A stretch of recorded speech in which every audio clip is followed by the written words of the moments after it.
baxın görün 2024-cü ildə Putin nə danışırdı? Как живется? Я думаю, что Ну, как вам? администрация штата заставит сегодняшнее руководство Украины принять эти решения, понизить мобилизационный возраст до 18 лет, а потом от Зеленского избавиться просто. Ну, сейчас у нас вот июнь 2024, вот чтобы все это сделать, это, мне кажется, это нужен год. Это до весны, до начала, как минимум, следующего года его будут терпеть. Когда он все сделает, скажут «до свидания». И поменяют, там несколько кандидатов есть, насколько я понимаю. Мечтать не вредно. Ну, хотя вредно. Вредно. Сейчас уже видно, что вредно.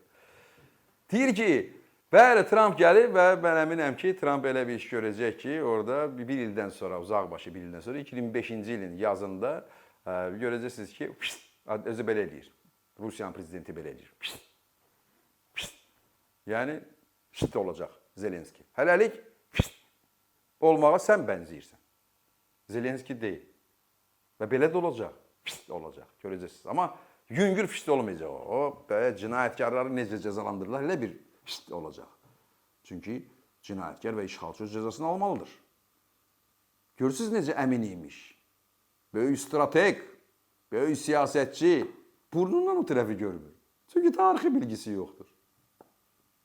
Tarixi bilgisi olmayan siyasətdədirsə onu böyük fəlakət gözləyir. Mən əminəm ki, bu tarixi bilgi bugün dünyanın bir çox qüdrətli ölkələrinə rəhbəri ilə insanlarda yoxdur. Çünki hər şey göz önündədir. Ki bu əmin idi ki, 2025-ci ilin yazında Trump, Amerika administrasiyası, prezident administrasiyası gəlib eləyəcək və Zelenskini oradan götürəcək. İndi üstündən 2 il keçib, düzdür. Baxaq görək Trump daha böyük status qazanıb, Putin daha böyük status qazanıb, yoxsa Zelenski?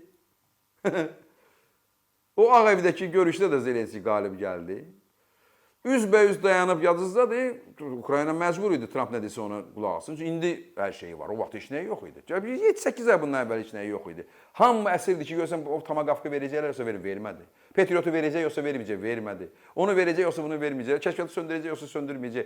Oradan gəl bu yadınızdadır, o nadir metallar, qiymətli metallar. Biz qoca kişiyik, biz babayıq artıq. Amma mən indiyə kimi bilirdim ki, qara qızıl nefti, ağ qızıl pambıqdır. Bizə belə Sovetlərdə belə təbliğat apardılar. Amma gerçək ondan ibarət ki, pambıq qoyan bir tərəfə neft və qızıldır da bu əsasən də bu.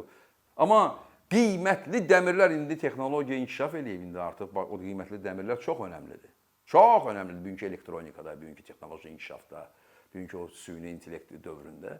Və məcbur elədilər Ukraynanı nəyəsə qol çəksin. Ukraynada o var, ya yoxdur, Trump ona niyə qol çəkdirirdi? Hər halda sıxırdı da istədiyi kimi, bunun istədiyi kimi Zelenskini sıxırdı. Sonra nə oldu? Nə oldu axı? Zelenski gündən günə yüksəldi, Trump'ın gündən günə reytingi düşür, Putinin reytingi gündən günə düşür. Hə? Bu belədir. Çünki siyasətdən anlayışları yoxdur. Və biz dediklərimizi kimsə tənqid edə bilərik, sən özün siyasətçi deyilsən, yox, fakt və argument yoxdur ki, bunların reytingi düşür də. Bizim də bilgimiz var ki, bu günləri əvvəldən deyirdik. Niyə? Çünki tarixi bilgimiz var. Yalnız ora bağlıdır. Əgər tarixi bilgisi olan adam siyasətlə məşğul olanda, olursa, o, bugün baş verənləri, yəni dünəni bilirsə, sabahı 100% biləcək nədir? Dünəni bilmirsə, sabahdan anlayışı olmayacaq onun. Bugünü bilməklə deyil ki. Başa düşürsünüz? Mən nə demək istəyirəm, nəyi anlada bilirəm. Yəni, indi baş verən hadisə, bu dəqiqə, Ukrayna, Rusiyanın işğalı Ukrayna, Rusiya imperiyasının dağılması tarixdə dəfələrlə təkrar olunub, dəfələrlə baş verib. Ona görə mən bilirəm ki, ora necə, Rusiya necə məğlub olacaq və necə də, və Kiyevin girmə ərəfəsində deyirəm ki, onlar məğlub olacaqlar.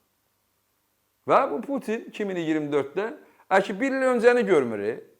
Qalsın ki, illər öncəsi Churchill kimi, Roosevelt kimi və yaxud da Abraham Lincoln kimi, Mustafa Kemal Atatürk kimi, Heydər Əliyev kimi və s. də dünyada belə böyük siyasətçilər var da ki, yəni bugün niyə biz belə gücümüz var?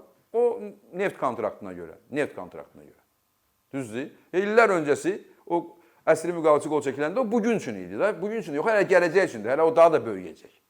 İndi o Ermənistandan da gəlib keçəcək. Yəni bütün bunlar hamısı bütün o hərəkət, siyasi hərəkətlərin nəticəsidir. Səbəb o uğurlu addımların tarixi bilgidir. Yox bunun tarixi bilgisi. Anlayışı yoxdur.